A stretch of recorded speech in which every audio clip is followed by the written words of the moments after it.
Texas Speaker Dustin Burrows of Lubbock, thank you so much and welcome to Eye on Politics. Jack, thanks for having me today. You bet. So right now, this week, HB 2, the school funding bill, is going through committee. It'll be heard again for a second time, I guess a continuation on Thursday. And I'm wondering, is this $8 or $9 billion, is it really new money, or is some of that just taking the property tax and using sales tax instead? No. This is actually money that we're going to be putting into the classroom. This is real dollars, new dollars that our teachers, our educators, our families are going to feel in there. It is the largest school finance bill in the history of Texas, even after adjusting for inflation. And I wanted to ask you about HB 3, the school choice bill. You've said the votes are there, the momentum is there. Do you personally support it? And I know the Speaker doesn't often vote that much on bills, but is this a bill that you would be willing to vote for? And just as far as the differences that there are between the House and the Senate versions, how significant are they? Well, Jack, I have been personally supportive of it. I do believe expanding education opportunities for families is a good thing. It is a bill that has tremendous momentum behind it. It has tremendous support across all demographics, and I do believe it's going to pass this session. I've been very outspoken about that. Do you think you'll vote for it? I think at the end of the day, I'm going to be voting and supporting it. Let me ask you about property tax relief, because we've seen again these different versions in the House and the Senate. The Senate passed, homestead exemptions, boosting those. I haven't seen that out of the House side. Is that something you're considering? And if not, are we going to see this big fight like we saw 2 years ago between the House and the Senate? So, Jack, the House historically, even before my speakership, has always preferred compression. But it's early March. We're having good communications with the Senate. We're going to continue those conversations. I think by the end of the May, we're going to have some resolution. We're going to have some compromise and work together. One of the things I'd like to point out is we're also having a small business tax cut. That is for every small business in the state of Texas. And when they save their money, that is real investment they can make in expanding their employees, growing their business, and we're going to see the Texas economy supercharged from that particular targeted tax cut. We're very, very proud of it, and I think that the Senate's going to like it as well. That's the business property tax cut? That's House Bill 9. And what impact do you think that will have? So again, if you look at our Texas economy, it's great. People are moving here, and you look at the economic engine, it is our small businesses. That's everything from a hair salon to a doctor's office to all the small businesses throughout the entire state. And all of them pay these small business taxes. When we give them some of their money back, when we save them money, that is real capital they have, working capital, money they invest in employees, expanding their businesses, acquiring new tools to do their jobs more efficiently. So I think those targeted tax cuts are only going to continue to make our economy hotter. I wanted to ask you, you've been under a lot of pressure, at least under social media, many of them Republicans, from the president and Elon Musk, the lieutenant governor, just House Republicans. Why did you want this job? Look, I accept the challenge. I'm happy to have the challenge. It's going to be a fantastic session. And I'm honored by my colleagues to lead us through, and navigate everything this session. It's going to be a good session. Also, one of the major reforms that the Senate has passed that the governor has called for is bail reform. And is this something that you support? And there are 100 votes needed, I guess, to get it to the voters to change the Texas Constitution. And is that something where you would lean on your Democratic committee vice chairs and your Democratic subcommittee chairs if necessary? So personally, I do see the need for it. We're going to have that conversation. The committee is going to hear those bills. It does take 100 votes. It's why working across the aisle is so important. Many of the big things we do does require working across the aisle. And I think at the end of the day, we're going to find a solution. We're going to find the 100 votes that are necessary, but we're going to work to get those. And it may take a little bit to figure out all of how to get that done, but we're going to continue working with all of our colleagues to try to find the right and responsible thing to do on bail and criminal justice in general. Do you anticipate any, no votes from Republicans? Too early to talk about that, too early to tell. Bill has not even been sent to committee yet. Let's have a committee hearing on it. Let's let the public weigh in and let the members actually consider it.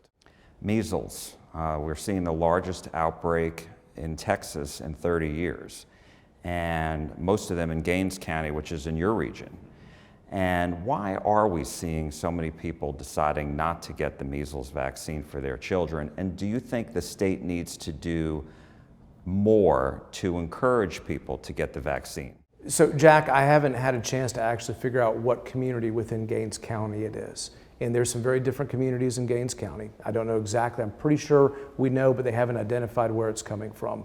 That all being said, look, the state of Texas is doing a good job. We are bringing the vaccines over to the county. We're bringing them over to the epicenter of it and making sure people have the resources and tools they need to get the vaccinations and obviously deal with the illness that's already there. How concerned are you that it is spreading?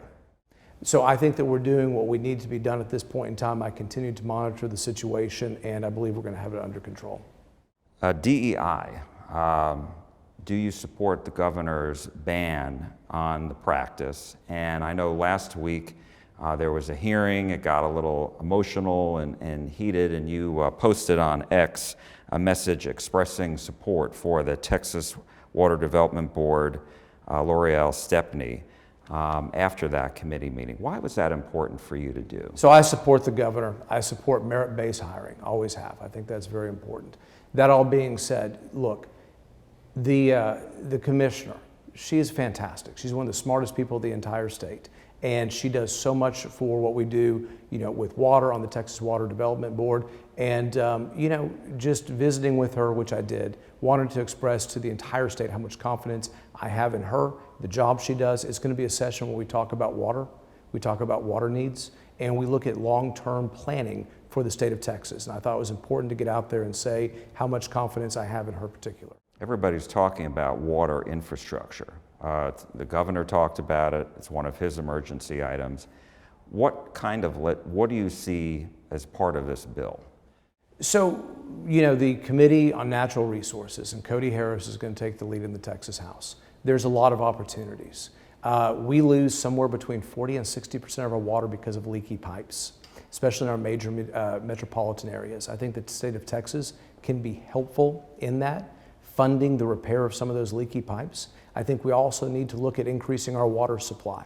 And I think we're going to try to have conversations on all of those things. So we're not talking about just our water needs for next year or next biennium, but 5, 10, 15, 20 years down the road. Today, as we speak, Governor Abbott is at the border with the Vice President. J.D. Vance came down along with the Secretary of Defense and the Director of National Intelligence, Tulsi Gabbard. And I'm wondering how, with the dramatic decrease we're seeing of the number of people crossing into Texas and the entire country, I'm wondering how much longer do you think Texas is going to need to spend billions of dollars every biennium on border security? Well, first off, let's just acknowledge that we're very happy President Trump is in the White House, a president who finally is concerned about what we do on our southern border. And you're seeing this dramatic decrease because of his leadership and the message he's sending to the rest of the world right now. We are still unpackaging what the federal government is doing. I'm very happy that they're doing that. I'm also very excited about the possibility of getting a reimbursement to the state of Texas for the money that the taxpayers have rightfully invested into our border security when the federal government has not done its job. On a go-forward basis, we're going to be working with the administration, monitoring what the federal government is actually doing to see what Texas needs to do to either supplement or make sure they can do their job. If Texas is successful in getting reimbursed from Congress, how do you anticipate, what would you like to see done with that money? I mean, send it all back to, to property owners or other investments? Look, I am one of still 150 members, and there's a Senate and a governor, and we're all going to have those conversations. First, let's not spend the money until the check actually clears, make sure it actually happens. But, if it does and we're fortunate, I think that we need to sit down and all members need to have a conversation about what is the right way to have that investment for those return funds. The Delivery of Government Efficiency Committee held its first meeting today. It may still be going on. And I'm wondering, why was this an important committee for you to set up in the first place? And how much waste are you anticipating finding in state government? I'm so excited about this committee, and it is currently meeting actually while you and I are talking, so I haven't had a chance to see what it is. Chairman Capriglione is one of the smartest members in the Texas legislature. I think he rivals the head of the DOJ committee at the federal level as far as his intellect. I'm excited to see what he actually can do. And this is a bipartisan issue.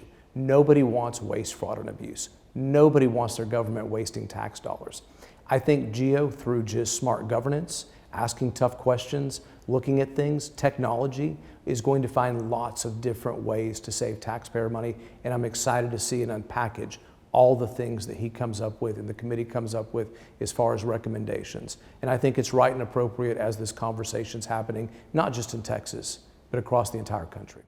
We did see a controversy over the Texas Lottery Commission and these sales using third-party couriers. Where are you on this? And I know the Senate last week voted to stop that practice. And so where are you on this? And some lawmakers actually want to abolish the lottery altogether. Couple of things. I mean, there was a lot going on with the courier services that many of us did not know about.